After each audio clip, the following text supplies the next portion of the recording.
تعالى الله الملك الحق ولا تعجل بالقرآن من قبل أن يقضى إليك وحيه وقل رب زدني علما۔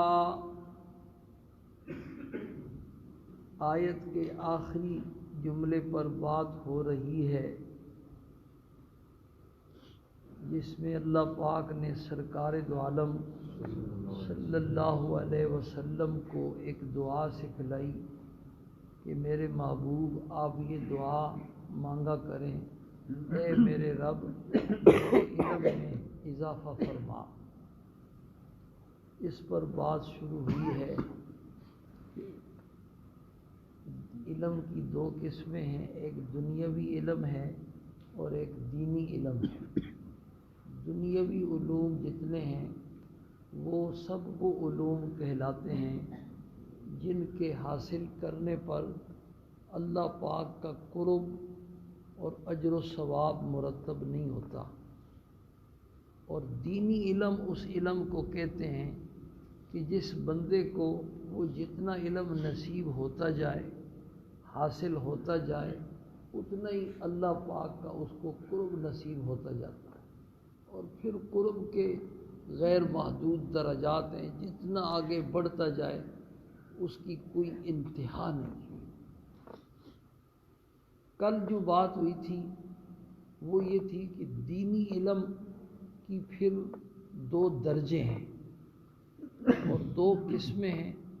پہلی قسم تو دینی علم کی وہ ہے جو فرض عین ہے، اور فرض عین ہونے کا مطلب یہ ہے کہ جتنے کلمہ پڑھنے والے مسلمان ہیں ان میں سے ہر مرد اور ہر عورت کے ذمے علم کے اتنے درجے کا حاصل کرنا یہ اس طرح فرض عین ہے جیسے نماز پڑھنا فرض عین ہے۔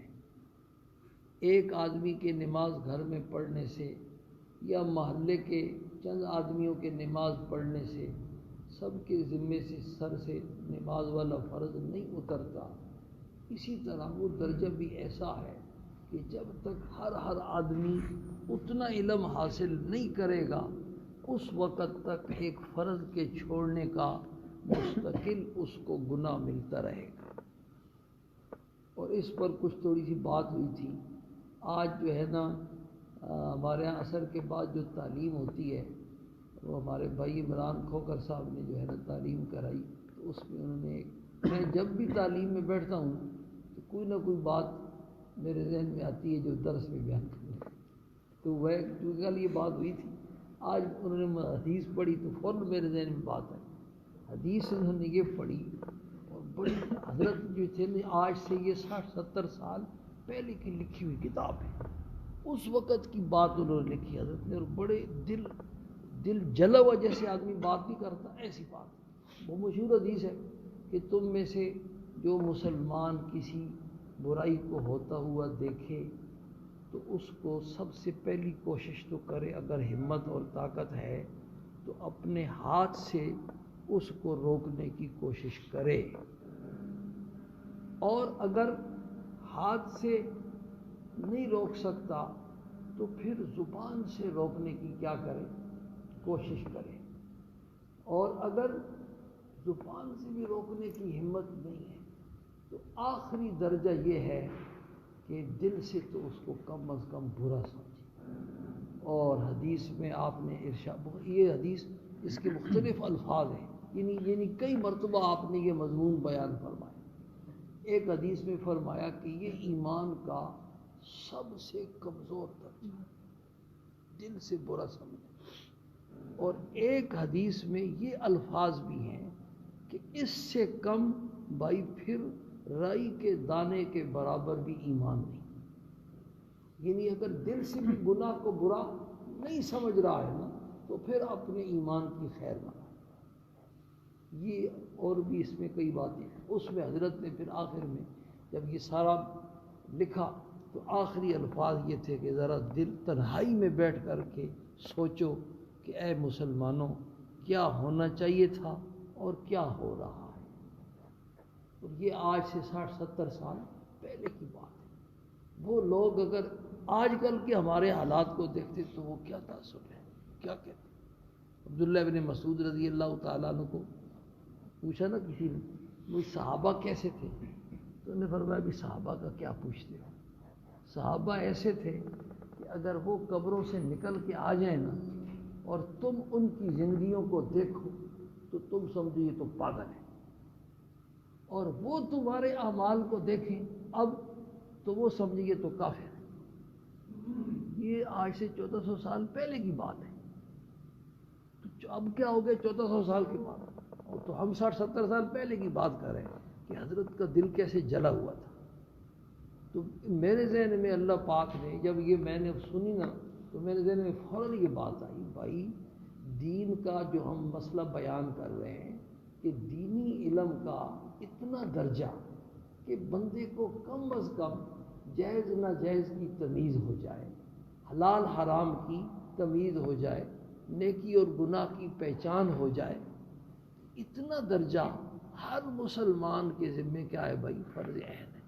تو ہمیں اگر پتہ ہی، کل بھی میں نے یہ عرض کیا تھا کہ اس وقت مسلمانوں کا جو معاشرہ گناہوں میں پھنسا ہوا ہے نا، اس کے بہت سارے اسباب ہیں، ان میں سے جو بنیادی سبب ہے نا، وہ بنیادی سبب بھائی کیا ہے، ناواقفیت، کہ ان کو بیچاروں کو پتہ ہی نہیں ہے کہ یہ گناہ کا کام ہے۔ بعض گناہوں کو تو وہ گناہ سمجھتی نہیں ہے، جب بیمار اپنی بیماری کو بیماری سمجھے گا ہی نہیں تو علاج کیا کرائے گا، توبہ کیسے کرے گا اس گناہ کو چھوڑنے کے لیے۔ تو یہ جو مضمون بیان فرمایا کہ جب گناہ کو دیکھو تو ہاتھ سے روکنے کی کوشش کرو، اور یا پھر اس کو زبان سے روکنے کی کیا کرو، بھئی میری طرف دیکھو، زبان سے روکنے کی کیا کرو، کوشش کرو۔ آخری درجہ یہ ہے کہ دل سے اس کو برا سمجھو۔ تو جب بندہ گناہ کو گناہ ہی نہیں سمجھے گا، اس کو پتہ ہی نہیں ہے کہ فلانا بندہ غلط کام کر رہا ہے بھائی، تو پھر اس کو دل سے کیسے برا سمجھے گا۔ اس حدیث کے لیے بھی یہ اتنا درجہ علم کا کیا ہو گیا، ضروری ہو گیا۔ آج ہی ہمارے گھر میں ایک خاتون بیچاری آئی طلاق کا مسئلہ پوچھنے کے لیے، شوہر اس کا بیرون ملک ہوتا ہے اور اس نے اس کو 3 طلاقیں دے دی۔ گھر میں میں تو گھر والے نے مجھ سے مسئلہ پوچھا، میں نے کہا 3 طلاق کا جو شرعی طریقہ ہے نا، یعنی اللہ اور اللہ کے پیغمبر نے، حدیث شریف میں آتا ہے کہ جتنے بھی حلال کے کام ہیں نا، اللہ پاک کے نزدیک سب سے ناپسندیدہ کام کیا ہے، طلاق دینا ہے۔ حلال یعنی مجبوری ہوتی ہے، بجائے اس کے کہ پوری زندگی میاں بیوی کی اور دونوں خاندانوں کی ایک عذاب میں گزرے، ایک بے چینی میں گزرے، تو اللہ نے ایک چھٹکارے کی صورت پیدا فرمائی ہے۔ لیکن اللہ کو ہے یہ انتہائی مبغوض۔ لیکن میرے سامنے قرآن کھلا ہوا ہے، میں نے اپنی اس پرانی مسجد میں 6 مہینے، میرا جب مضمون شروع ہوتا ہے تو پھر ختم ہونے کا نام نہیں ہے، 6 مہینے وہ ہمارے خاندان میں ایک طلاق کا مسئلہ پیش آیا تو میرا دل دکھا ہوا تھا، تو میں نے پھر 6 مہینے جمعے کے خطبے میں یہ مضمون بیان کیا۔ آج مسلمانوں میں 99% نہیں 100% ایسے مسلمان ہیں جن کو طلاق دینے کا جو صحیح شرعی طریقہ ہے نا، وہ ان بیچاروں کو پتہ ہی نہیں۔ وہ جو طلاق دینے کا اللہ اور اللہ کے پیغمبر نے شرعی طریقہ بتلایا ہے، اگر کوئی مسلمان اس طریقے کو اختیار کرے تو 1000 میں 1 بھی ایسا نہیں ہوگا جس کو پچھتانا پڑے۔ یہ جو ہمیں پچھتانا پڑتا ہے نا، ان بیچاروں کو معلوم نہ ہو۔ قانونی کارروائی کریں گے تو وکیل سے مشورہ لیں گے، مکان بنانا ہوگا تو انجینئر سے مشورہ لیں گے، کاروبار کرنا ہوگا تو بڑے تاجروں سے جا کے مشورہ لیں گے، میں فلانا کاروبار کرنا چاہتا ہوں۔ لیکن جب اس طرح کا کوئی دینی کام کرنا ہوگا تو پھر مشورہ کرنا اپنی توہین سمجھیں گے۔ کام کرنے کے بعد پھر آئیں گے مولوی صاحب کے پاس کہ اب ہم 3 فیر گھر بیٹھے ہیں، اب مردہ زندہ ہو سکتا ہے نہیں ہو سکتا؟ ہاں بھائی، 3 فیر جس کو لگ جائے وہ مردہ زندہ ہو جاتا ہے؟ اس مردے کو زندہ کرنے کا بھی اب کوئی اور طریقہ نہیں۔ وہ طریقہ جو جس کو حلالہ آپ کہتے ہیں نا، وہ بھی ایسا فعل ہے کہ جس پر لعنت ہے، وہ تو اتفاق کی کوئی ہو جائے۔ سب سے تو پہلے رشتے کے انتخاب کا مسئلہ ہوتا ہے۔ رشتے کا انتخاب جب دین کی بنیاد پر ہو تو اس کی نوبت ہی نہیں آتی۔ پھر شادی کرنے کے بعد بیوی کی اصلاح کے قرآن پاک نے ویسے موٹے موٹے اصول بیان کیے، لیکن یہ میاں بیوی کا مسئلہ چونکہ دونوں خاندانوں کی تباہی اور بربادی کا مسئلہ ہے، تو اس کی چھوٹی چھوٹی جزیات بھی بیان کی کہ تم نے بیوی کی اصلاح کیسے کرنی، ایسے کرو، ایسے نہیں مانتی تو پھر ایسے کرو، ایسے نہیں مانتی تو پھر ایسے کرو۔ آخر میں کہا کہ ایک آدھ لگا بھی دو، ایسے ڈرا بھی دو، لگانے کا یہ وجہ، اور اگر نہیں تو خاندان کے بڑوں کو کیا کرو، جمع۔ پہلے جو 3 طریقے، یہ باقاعدہ 5ویں پارے کے 3 رکوع میں اللہ پاک نے کھول کر کے یہ مسئلہ بیان فرمایا کہ تم نے اپنی بیوی کو کیسے سدھارنا ہے، اس کو سدھارنے کے طریقے شوہر کو بتلائے، وہ طریقے اختیار کرو تاکہ تمہاری میاں بیوی کی بات تیسرے بندے تک پہنچی ہی نہیں۔ اور اگر وہ تینوں طریقے ناکام ہو جاتے ہیں تو چوتھا طریقہ یہ ہے کہ خاندان والوں کے بڑوں کو جمع کرو۔ بھائی اب گھر سے باہر نکل گئی، خاندان تک پہنچ، اور عجیب الفاظ ہیں قرآن کے، قرآن اللہ کی کلام ہے۔ ان یریدا اصلاحا یوفق اللہ بینہما، اگر خاندان کے بڑے دل سے چاہیں گے کہ ان کے درمیان کوئی اصلاح کی ترتیب بن جائے تو اللہ پاک ترتیب بنا دے۔ اس کے بعد اگر یہ ساری ترتیبیں ناکام ہو گئی، خاندان کے بڑے بھی سر جوڑ کے بیٹھے، پھر بھی مسئلہ حل نہیں ہوا، تو اب بجائے اس کے کہ ان دونوں کی زندگی عذاب میں گزرے، دونوں خاندانوں کی زندگی بھی عذاب میں گزرے، پھر صلح و صفائی کے ساتھ طلاق والی صورت اختیار کر۔ طلاق کا بھائی شرعی طریقہ کیا ہے؟ طلاق کا شرعی طریقہ، مسنون طریقہ یہ ہے کہ سب سے پہلے صحیح اور صریح الفاظ کے ساتھ کہے کہ میں نے اپنی بیوی کو طلاق دی، بس ایک طلاق ہو گئی۔ اب 3 مہینے تک، اب تک خاندان کے سر بڑے حضرات سر جوڑ کے بیٹھے تھے، اب سب تک بات پہنچی ہوئی ہے، اب یہ واقعہ پیش آ گیا، اب ان کو ظاہر بات ہے سب کو پھر فکر ہو جائے گی، بیوی اپنی جگہ پر پریشان ہوگی، سوچے گی اتنے میرے بچے ہیں، اتنے میرے خرچے ہیں، اتنا میرا یہ مسئلہ۔ شوہر اپنی جگہ پر سوچے گا کہ مجھے دوسرا رشتہ بھی تلاش کرنا پڑے گا، وہ میرے بچوں کی ستیلی ماں ہوگی۔ 3 مہینے تک، 3 ماہواری تک سوچنے کا کیا ہے بھائی، موقع ہے۔ اب 3 مہینے تک انہوں نے سوچا اور پشیمان ہو گئے، تو بس شوہر اتنا کہہ دے کہ میں اپنے الفاظ واپس لیتا ہوں، میں رجوع کرتا ہوں، معاملہ ختم ہو گیا، کوئی نکاح کی ضرورت نہیں ہے، دوبارہ 2 بیوی بن جائے، بغیر مہر کے، بغیر گواہوں کے، بغیر نکاح کے۔ اب دوسری مرتبہ وہ آ گئی گھر میں، لیکن چونکہ وہ کتے کی جو دم ہے نا، اس کو 100 سال اسی نلکی میں ڈال کر کے نا زمین میں دبا دو اور پھر 100 سال کے بعد نکالو تو پھر بھی وہ ٹیڑھی ہوگی۔ اور عورت کو، اللہ ہم سارے عورتوں والے ہیں، بچیوں والے ہیں، بہنوں والے ہیں، بیویوں والے ہیں، عورت کو اللہ پاک نے ٹیڑھی پسلی سے پیدا کیا ہے۔ حدیث شریف میں آتا ہے کہ تم کہو کہ یہ بالکل 100% سیدھی ہو جائے گی، سیدھی کرنے کی کوشش میں ٹوٹ جائے گی، یہ ٹیڑھی رہے گی، اور تم اپنا کام چلاؤ، گھر کا نظام چلاؤ، اپنے گھر کو جو ہے نا آباد رکھو۔ پھر وہ عورت ہے بیچاری، ایک تو عورت، مرد اور عورت میں اللہ پاک نے کیا فرق رکھا ہے بھائی؟ مردوں کو کامل العقل پیدا فرمایا اور عورتوں کو کیا پیدا فرمایا؟ ناقص العقل۔ ایک عورت کی عقل مرد کے مقابلے میں آدھی ہے، اور مرد کامل العقل ہو کر کے اگر بے وقوف ہو تو پورے گھر کو پریشانی کا سامنا ہوتا ہے، وقتہ ڈال دیتا ہے بے وقوف آدمی، اور ساتھ بے دین بھی ہو تو پھر کریلا اور نیم چڑھا، پورا خاندان پریشان ہوتا ہے۔ تو اس کا کیا کرے؟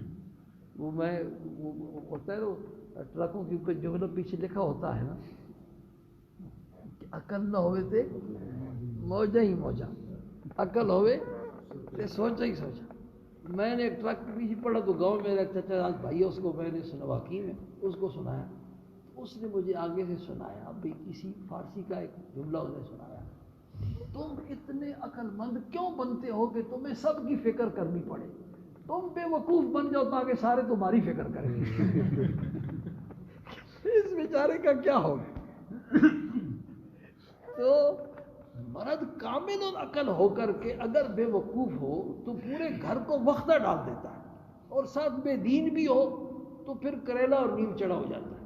تو عورت کو تو اللہ نے بنائی بھائی ناقص العقل ہے، اب ناقص العقل ہونے کے ساتھ اگر عورت فطرتی اور طبی طور پر بے وقوف ہے تو ظاہر بات ہے کیا مسئلہ بنائے گی، اور پھر ساتھ اگر خدا نخواستہ بے دین بھی، اور بے دینی کا تو آج سیلاب ہے، تو پھر کیا مسئلہ؟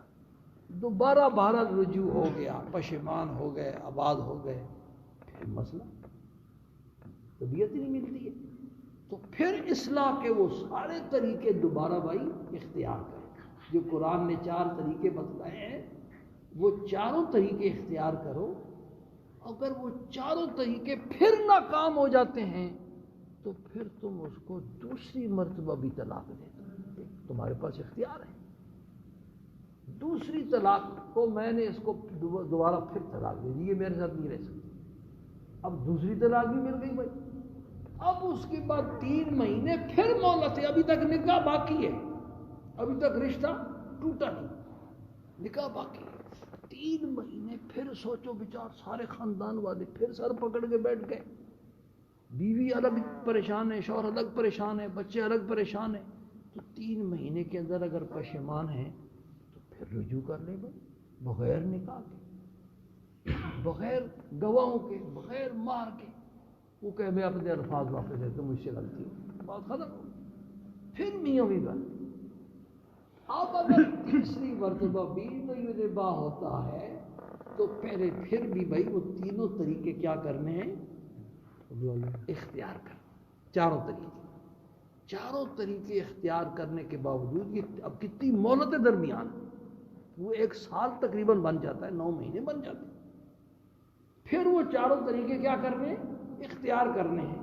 وہ چاروں طریقے اختیار کرنے کے بعد بھی مسئلہ حل نہیں ہوتا تو اب آخری فائر کر دو بھائی، اگر کرنا چاہتے ہو، گزارا کر سکتے ہو تو حضور فرماتے یہ ٹیڑھی رہے گی، تم یہ کہو نا کہ 100% بالکل سیدھی تیر کی طرح ہو جائے گی، یہ عورت میں ناممکنات میں سے، اور یہ ہم سب کا تجربہ ہے۔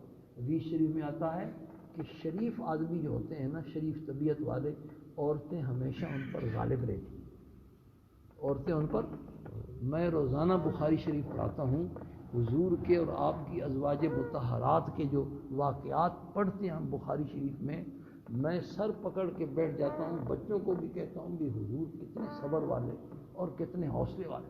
ایک مرتبہ حضرت عمر فاروق آئے رضی اللہ تعالی عنہ، دروازہ کھٹکھٹایا، عمر اندر آ سکتا ہے؟ تو ازواج مطہرات ساری جمع ہو کر کے جو ہے نا آپ سے لڑ رہی تھی، خرچے کا پھر 2 جانوں کے سردار سے لڑ رہی ہے، جیسے عمر کی آواز سنی نا تو فوراً ساری بھاگ کے پردے کے نیچے، حضرت عمر فاروق اندر داخل ہوئے تو آپ نے اجازت دی بھی آ جاؤ، اندر داخل ہوئے تو وہ تو ساری، تو حضرت آپ صلی اللہ علیہ وسلم مسکرا رہے تھے، ہنس پڑے اور کہا عمر کو دیکھ کے تو بھائی شیطان بھی بھاگ جاتا۔ حضرت عمر فاروق نے عرض کی اضحک اللہ سنک یا رسول اللہ، اللہ پاک آپ کو جو ہے نا ہنسائے، کیا واقعہ پیش آیا؟ فرمایا یہ ساری جمع تھی اور میرے ساتھ لڑ رہی تھی، تیری آواز سنی ہے تو ساری پردے کے پیچھے رہی، تو حضرت عمر فاروق نے وہیں سے آواز دی، یا عدوات انفسکن اتحبننی ولا تحبن رسول اللہ، اے اپنی جانوں کی دشمنوں تم مجھ سے ڈرتی ہو اور حضور سے نہیں ڈرتی ہو؟ انہوں نے آگے سے کہا نعم انت افظ و اغلظ، تو جو ہے نا بڑا سخت مزاج ہے اس لیے تو اسے ڈر لگتا۔ تو ازواج مطہرات، ایک مرتبہ آپ ایک زوجہ مطہرہ کے گھر میں تھے تو دوسری زوجہ نے جو ہے نا کوئی حلوہ سا بنا کے کسی برتن میں بھیجا، جس کے گھر میں تھے اس کو ایسا غصہ آیا، ایسے پکڑا تو برتن بھی ٹوٹ گیا اور وہ جو کچھ اندر تھا وہ بھی گر گیا۔ حضور نے اس لوڈی کو بٹھا لیا، بیٹھو، اور وہ کھانا جمع کیا، برتن کو جوڑ اور کھا، صحیح برتن واپس کرو۔ اس برتن کی ضمانت دو جو برتن تم نے توڑا ہے. کچھ نہیں فرمایا. ایسا صبر والے، ایسے حوصلے والے. وہ شہد والا واقعہ وہ تو سورہ تحریم، وہ تو قرآن میں ہے. تو بھائی یہ سو کہ عورت بالکل 100% تیر کی طرح سیدھی ہو جائے گی. تو میں حدیث سنا رہا تھا کہ جو شریف آدمی ہوتے ہیں نا، عورتیں ان پر غالب رہتی ہیں، اور جو کمینے قسم کے آدمی ہوتے ہیں وہ عورتوں پر غالب رہتے ہیں. یہ حدیث کے الفاظ ہیں. تو بہرحال تیسری مرتبہ بھی نباہ نہیں ہوا تو اب بھائی کیا ہے؟ اب تم اس کو تیسری مرتبہ طلاق، بس اب معاملہ ختم. اب کوئی صورت نہیں. وہ جو حلالہ ہے نا، وہ پھر عدت گزرنے کے بعد اتفاقی طور پر اس عورت کو بھی شوہر کی تلاش ہے اور کسی شوہر کو بھی بیوی کی تلاش تھی. ان کا آپس میں نکاح ہو گیا. اور اس کی عادت تو بگڑی ہوئی تھی، یہ دوسرے کے پاس بھی گئی تو اس کے پاس بھی اس نے ایسا ہی کیا. یا اتفاقاً اس کا انتقال ہو گیا، یا لڑائی ہوئی تو اس نے طلاق دے دی. یہ حلالہ ہے. اب اس کے بعد جو ہے نا، عدت گزرنے کے بعد اب اگر پہلے شوہر کے پاس آنا چاہے تو آ سکتی ہے. یہ حلالہ شرعی حلالہ ہے اور یہ کوئی گناہ کا کام. ہمارے یہاں یہ جو طے کر کے کرتے ہیں کہ اتنے کا تم کر لو اور پھر اتنے دن کے بعد ہو جائے، یہ ایسا فعل ہے جس پر لعنت ہے. مرغی ذبح بہرحال ہو جاتی ہے. چھری چوری کی ہو، چھری چوری کی ہو، اور اگر آپ مرغی کو ذبح کریں تو مرغی حلال ہے یا حرام؟ بھائی چوری کرنا بھی حرام، چوری والی چھری کا استعمال کرنا بھی کیا ہے بھائی؟ حرام. لیکن مرغی تو بہرحال ذبح ہو جائے گی تو حلال ہو جائے گی. لیکن کام بڑا گناہ کا ہے، جس پر دونوں پر اللہ پاک نے، اللہ کے پیغمبر نے لعنت. تو میں بھائی یہ کیا کہہ رہا تھا کہ یہ جو دینی علم کا بالکل نہ ہونا، دنیا کی تو ڈگریوں پر ڈگریاں ہیں اور دین کا کوئی علم ہی نہیں ہے بالکل. یہ جو فرض عین والا درجہ ہے نا، اس کے نہ ہونے کی وجہ سے آج مسلمان معاشرہ گناہوں میں جکڑا ہوا ہے اور پریشانیوں میں اور بے چینیوں میں جکڑا ہوا ہے. اگر یہ موٹا موٹا دین کا علم ان کو پتہ ہو، نکاح طلاق کے مسائل پتہ ہوں، نماز روزے کے مسائل پتہ ہوں، زکوٰۃ حج کے مسائل پتہ ہوں، وہ اور گناہ کا پتہ ہو کہ یہ کام بھائی گناہ کا ہے، تو انسان ہے، مسلمان ہے، کبھی نہ کبھی تو توبہ کی. تو جب پتہ ہی نہیں ہوگا تو پھر کیا کریں؟ اس لیے یہ جو پہلا درجہ ہے یہ فرض عین ہے. آج تو ان دو واقعات کی وجہ سے موضوع دوسری طرف چلا گیا. اصل اس کے حاصل کرنے کا جو صحیح طریقہ ہے وہ کیا ہے، آج اصل وہ بتانا تھا. وہ انشاءاللہ اب کل بتائیں. اللہ پاک بخیر.